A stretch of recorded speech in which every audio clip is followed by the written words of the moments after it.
Hi, and thank you for joining us again for another session of dedication. Fans remember the Bay City Rollers, hosted by Bay City Roller Fan Events. I'm Suze, and with me is Laura. Hi, Laura. Hey, Suze, how you doing? Great, thanks. Thanks for being with us again. We're back again with Jake Duncan, and he's going to tell us some more wonderful stories about his time with the Bay City Rollers. Hi, Jake. Hi guys, how you doing? Hi, thanks for coming back with us. That first That's session was so okay. great, so I hope everyone has had a chance to listen to part one. So we're going to pick up. So we left off where you had kind of parted ways with them in 1975. So this was right before they hit U.S., is that right? Yes. Okay. It was. I remember watching.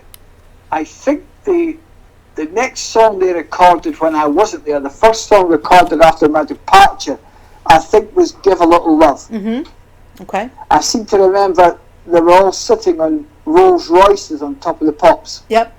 I remember They that. were Oh, sitting on yeah. the hoods of Rolls Royces. Okay. So I actually thought that was a great song, but that I was not around when that song was recorded. So we're talking then at that point, what, mid to late 75? So now you're off with Jethro Tull traveling the world.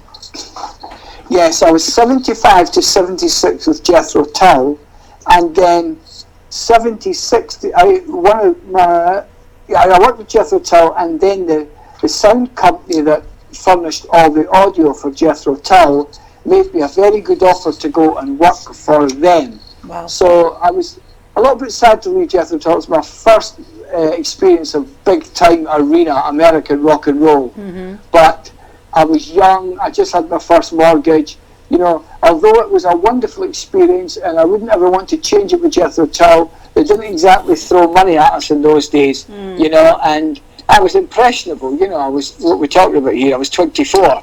And Right. this sound company wanted to double my salary. Oh, hello. But they initially they wanted me because they wanted me to go and work with an American band called Aerosmith.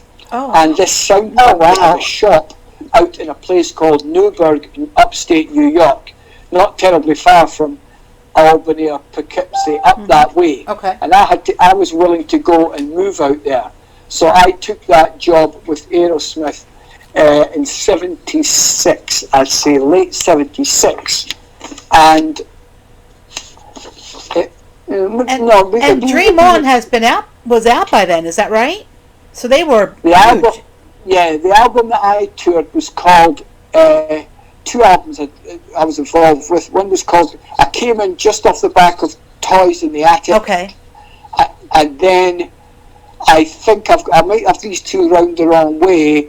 I think the next album was called Rocks. Yeah, I think that sounds right. Oh, wow. So they were The huge. the main single at the time was Walk This Way. The Yep. original Oh, wow. Aerosmith Walk This Way. Yeah. So, like, the heyday of I mean, Aerosmith Yeah. is still relevant today, but that was huge back then. I mean, you couldn't escape Aerosmith at all back then.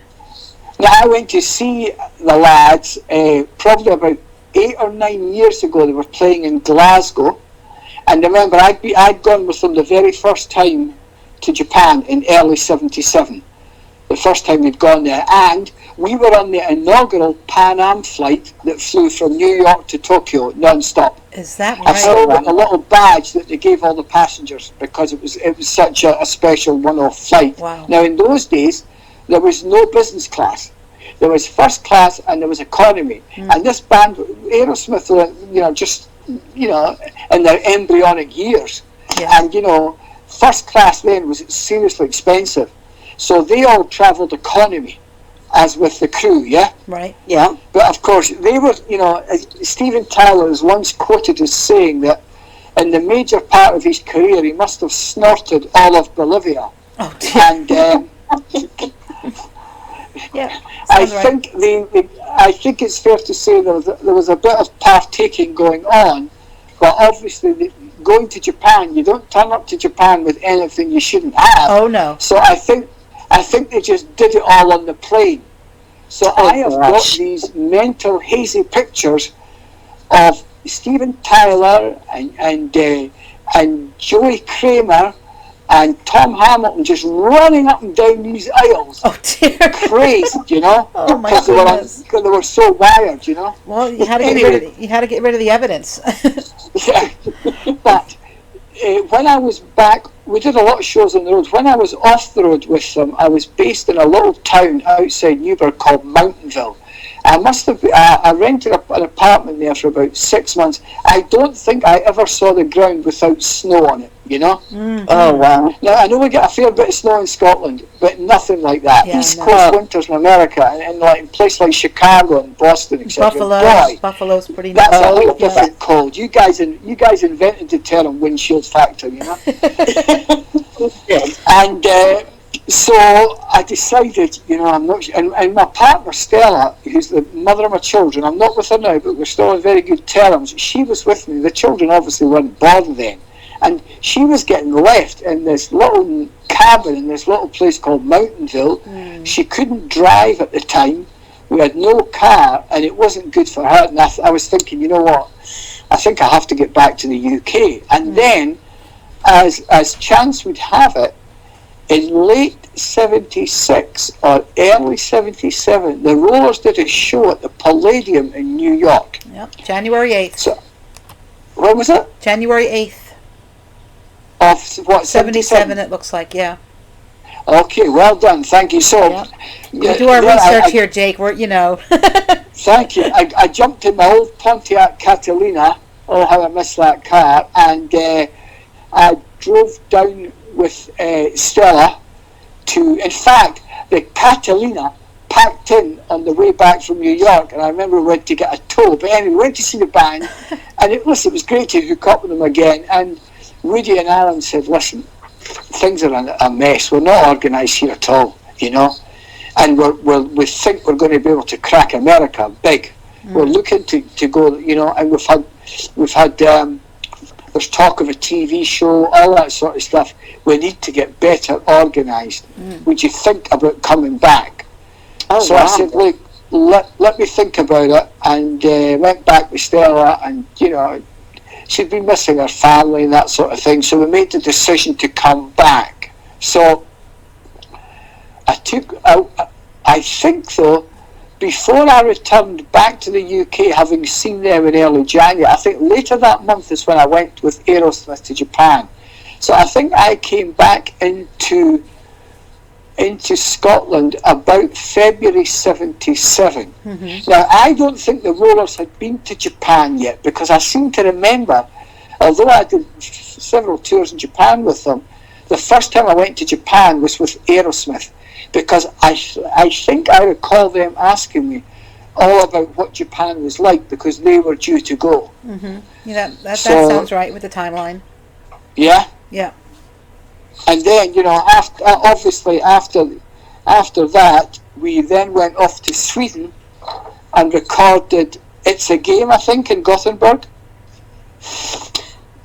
Let's see. It was 77, I think. in the Wind. I think Strangers in the Wind came after, because Pat was in the band right before It's a Game. So It's a Game is right. You're right there, Jake. Yeah. And interesting enough, during the time that I'd been away, I think Ian Mitchell had come into the band, right, and gone out of the band. And then Pat came in. Yeah, so but of course I knew Ian Mitchell because Cam managed, what was his band called? Began with an R. Rosetta Stone, and also Young Rosetta City Stars. Stone. Yeah, well, Rosetta Stone. Yeah, in the early days of when the Rollers were starting to get really popular, oddly enough, it happened for them. They were a bigger teen sensation in the early days in Ireland than they were in Scotland, because there was all the troubles were going on in Ireland. That's and right. A lot of entertainment acts would not travel there. Yeah. But, you know, beggars can't be choosers, as we say here. And the Rollers decided to go there and amassed a huge following.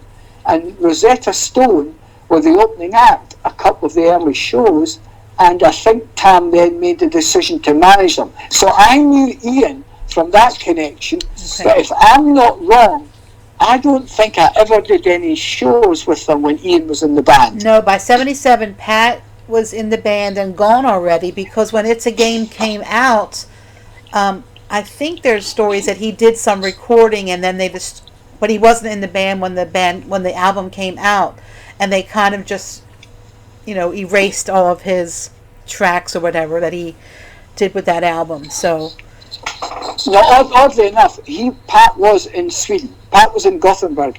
during the recording. Yes, during the recording. And I think Harry Maslin was the producer of It's a Game. Harry Maslin? That sounds right. Yeah.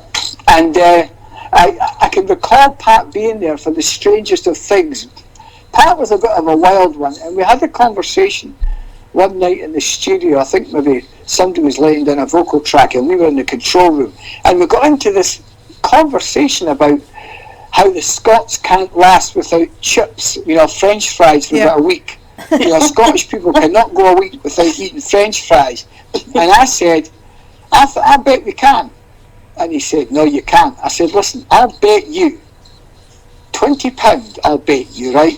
I can go longer without eating chips than you can, okay? And he said, right, you're on. So, at the time we had 2 Volvo estate cars that we used for transport. We rented a big house on the outskirts of Gothenburg. And we needed the 2 cars because not everybody was in the studio at the same time. And I remember it got to about 10 days and I thought, I can't go another day without chips. I can't. So I went to this restaurant where they called them frites there in like a sort of conical cardboard thing.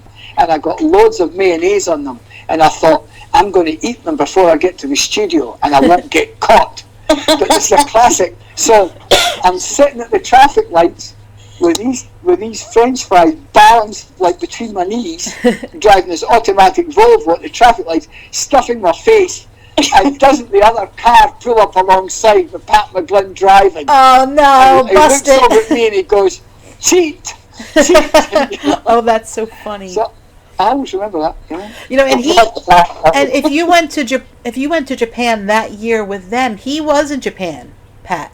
Yes, he was. But then by the time the U.S. tour came on, from May through June, he was gone. It was just the 4 of the guys. Didn't now, okay, because I think when we did Strangers in the Wind out in Switzerland, I'm sure Alan was there by that point. He was back, that's right, in 78. Yeah.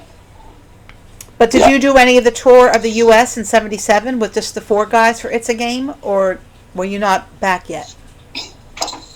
Now that's really odd. No, I was back then. Did we tour with only 4 guys? Because Pat had left, and when they were in Philly in 77, it was just the 4 of them up there on stage. Alan hadn't come back yet.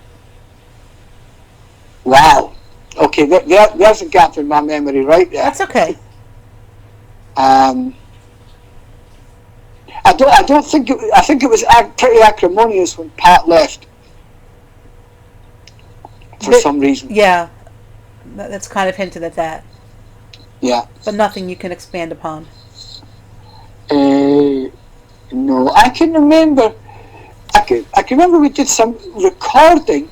I can remember doing some recording at a studio owned by an iconic British band called the Kinks. And the studio was called Konk, K-O-N-K.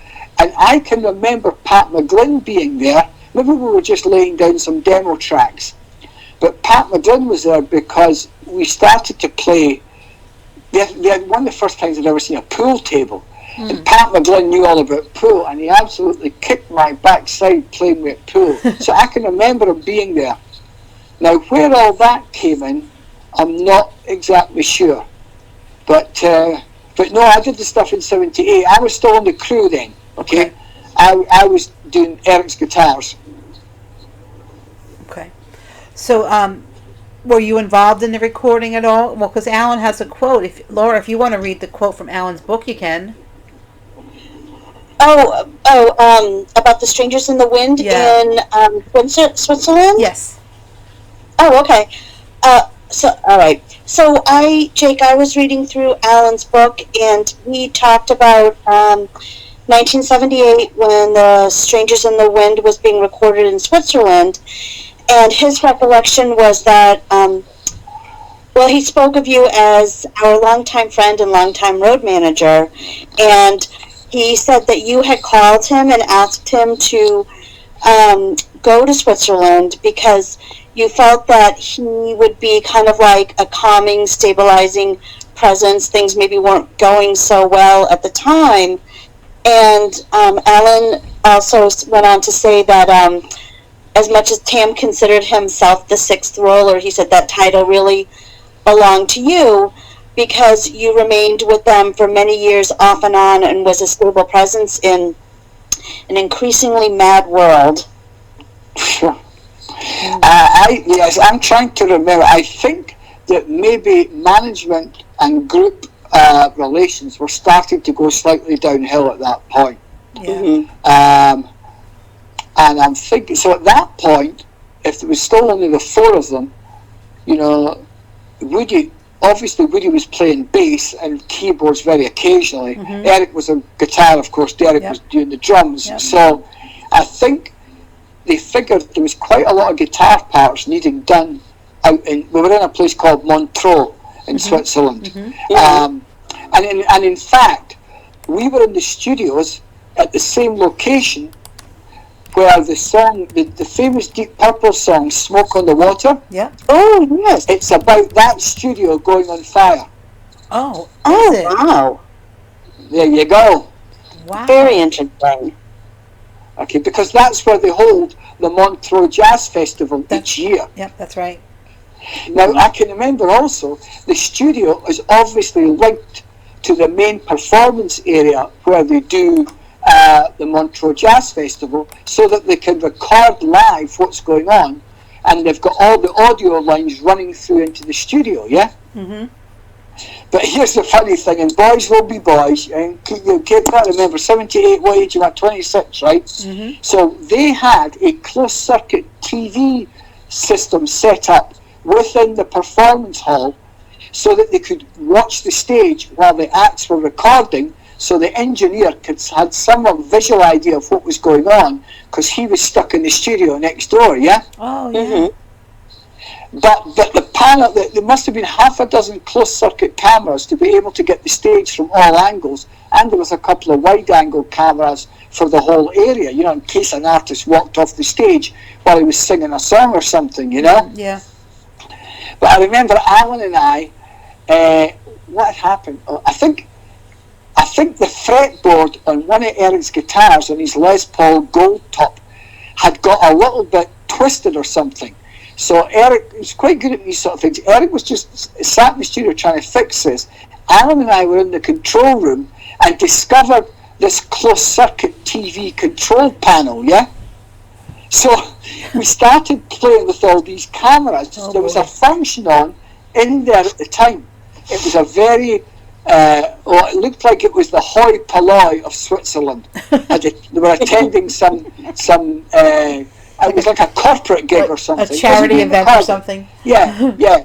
And of course, all these women were dressed like foxes, okay? So Alan and I were using the cameras to home in on these women. Oh, naughty boys. Well, what's a guy to do, right? Sounds about right. Exactly, that was the closest we were ever going to get to these women, trust me. Yeah.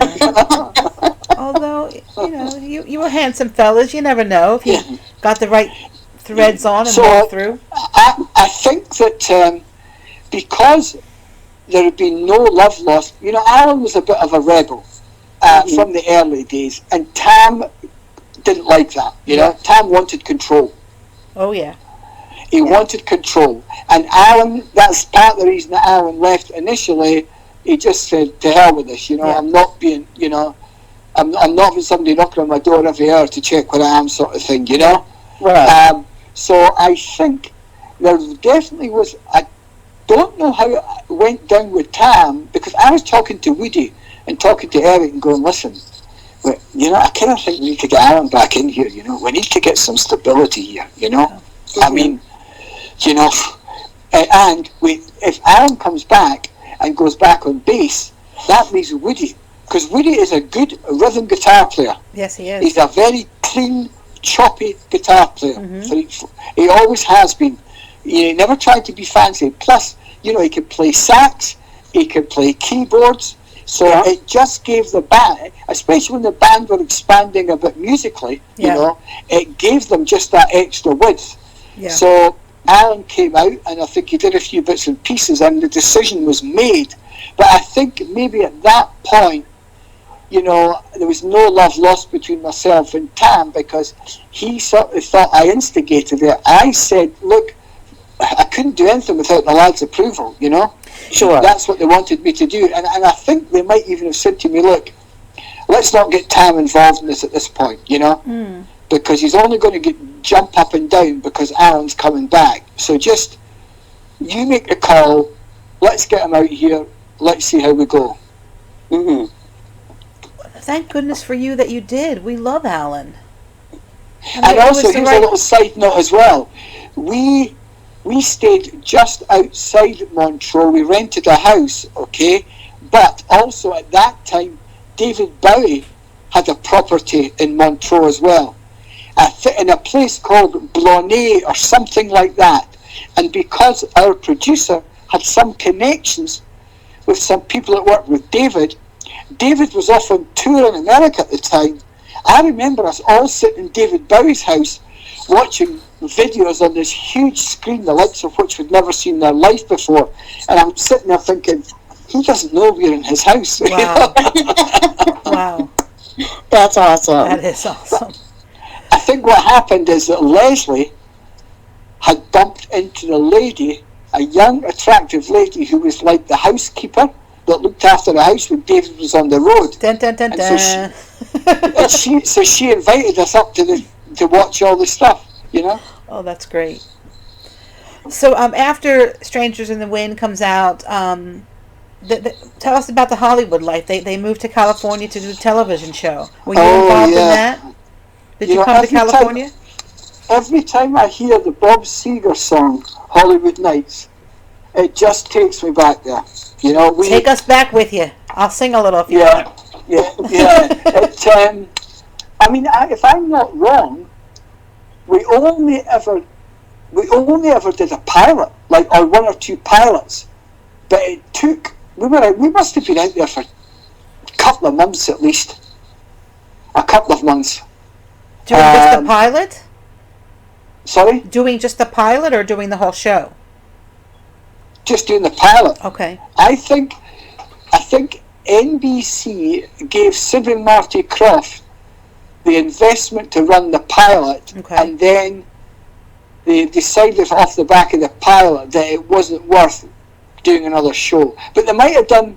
I think we must have done it must have been a 2 or 3 show run.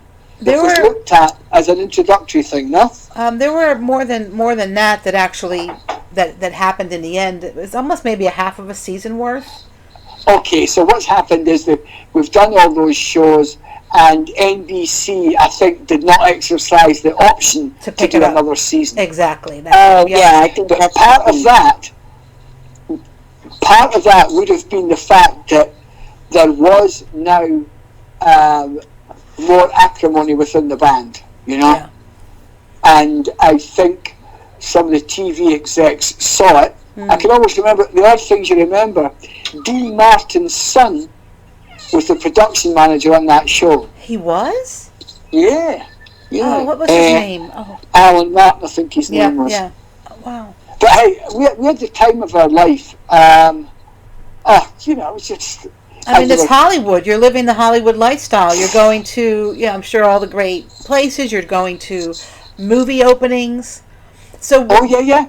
Excuse me, I've attended Saturday Night Fever, the launch party for Saturday Night Fever. Mm-hmm. I was there, baby. Yeah, okay. And there was one for Greece, I think, too, that they were photographed at.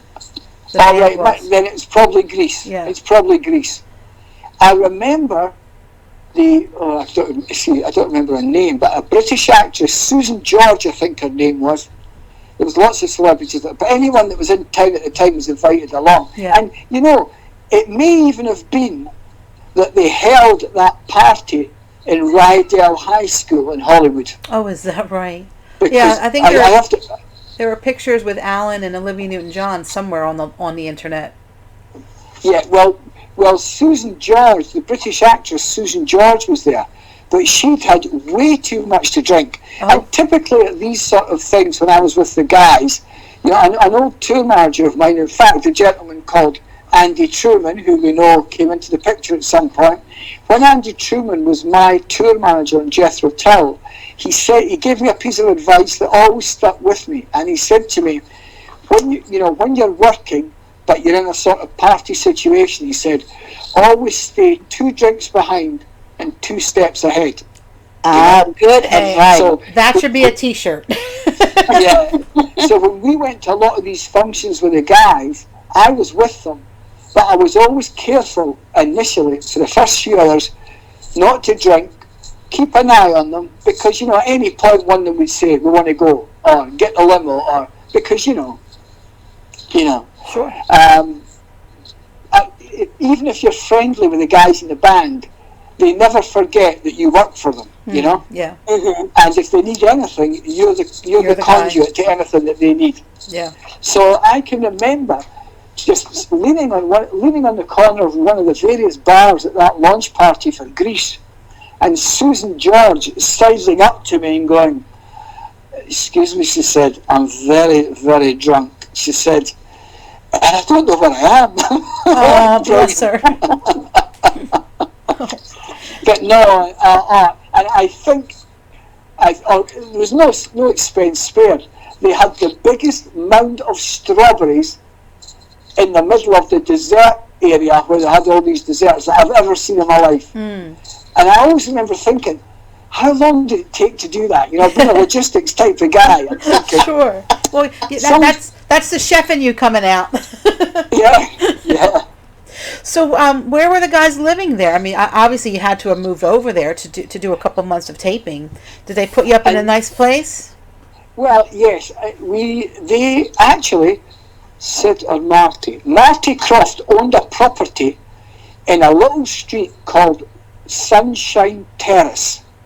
And Sunshine Terrace, you go over Laurel Canyon, you go up Laurel Canyon from Hollywood, you go over Mulholland Drive at the top, and then you start to wind your way down to there's a boulevard at the bottom there when you come down the hill from Laurel Canyon. It's really called Laurel Boulevard. Mm-hmm. And about 2 lights back from that on the right, this quiet little street, Marty owned a big house in there, and he basically gave us the house for the time we spent in Hollywood. So you were living the life. Oh yeah, we were. The things you think about. So we had two rental cars, okay?